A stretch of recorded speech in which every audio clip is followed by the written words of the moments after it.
Vision 2030, madini ni maisha na utajiri. Nimepata fursa, nilipofika tu nimepita na kutembelea maeneo ya maonesho. Nikiri kwamba nimeweza kuona aina mbalimbali za mifugo, ng'ombe wazuri, kondoo pamoja na mbuzi. Lakini pia nimeona eneo la malisho ya mifugo. Hali hii imenikumbusha changamoto ambazo wafugaji wanakabiliana nazo, ikiwemo ukosefu wa mbegu bora za mifugo na uhaba wa malisho ya mifugo. Maisha ambayo wafugaji wanayaishi na changamoto wanazokutana nazo sijazisoma kwenye vitabu na nazijua, nimepitia. Uhaba wa malisho unanikumbusha pia migogoro ya ardhi ambayo imekuwa ikitokea kati ya wafugaji pamoja na watumiaji wengine wa ardhi.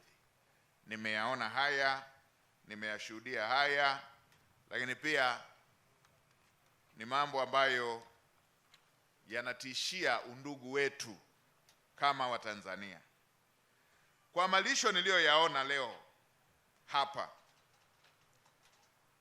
nikiri kwamba jawabu la kudumu la matatizo ambayo tumekuwa tukiyapata Watanzania tunaoshiriki katika sekta hizi za uzalishaji yanapatikana kama ambavyo tumetoka kujionea hapa.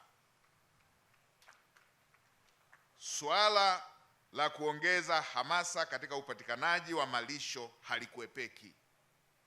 Nimekuwa nikisema na nashukuru sana wizara imeendelea na hatua hizi kubwa, yakiwa ni maelekezo ya ilani ya uchaguzi ya Chama cha Mapinduzi, maelekezo ya Mheshimiwa Rais, na kila tunakopita tumeendelea kuyaelezea.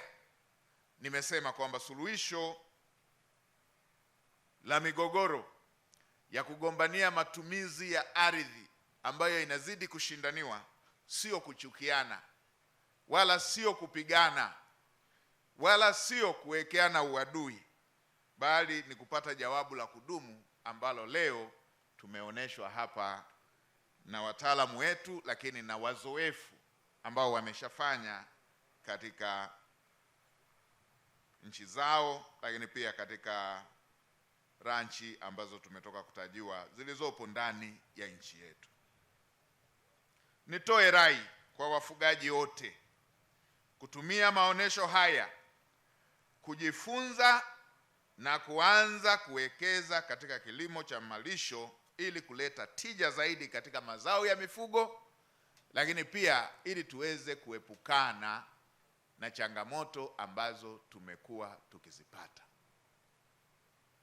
Hata tusipopenda kufanya hivyo, hatuna njia nyingine, kwa sababu kwa ongezeko la matumizi ya ardhi, uhitaji wa matumizi ya ardhi kufuatia kuongezeka kwa idadi ya watu, huku ardhi ikiwa haiongezeki, hata tusipopenda kubadilika, hatuna njia nyingine mbadala ya kuendelea kuishi na hali ya matumizi ya ardhi tulivyokuwa kuishi na kutumia matumizi ya ardhi katika mazingira tuliyokuwa tunatumia siku za nyuma.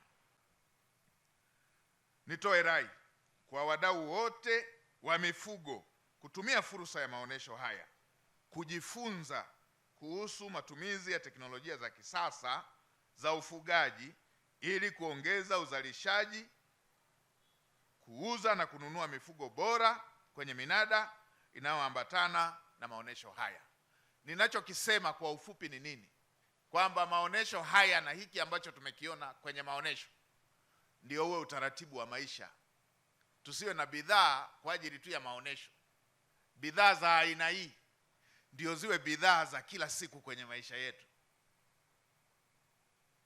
Zisiwe bidhaa za maonesho.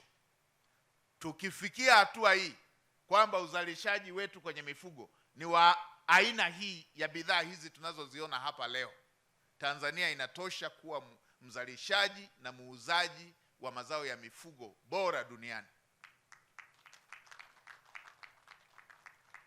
Na tukifikia hatua hii kwamba mfugaji wa kawaida kwenye maisha yake ya kila siku ana mifugo ya aina hii, kondoo wale niliowaona pale, mbuzi wale niliowaona pale, hapo tutaweza kufikia lile lengo la lililowekwa kwenye dira ya pato la mtu mmoja moja kuwa $7,000. Vinginevyo tutaendelea kutumia wastani, ambao wastani mara nyingi sio uhalisia wa maisha ya kila mtu kwenye kila familia.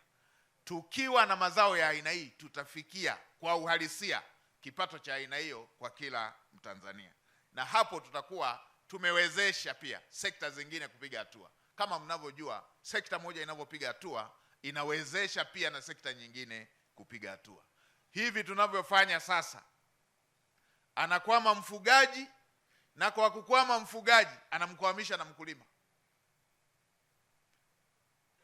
Anakwama mkulima, anakwama na mfugaji. Anakwama mkulima, anakwama mfugaji, anakwama na mfanyabiashara.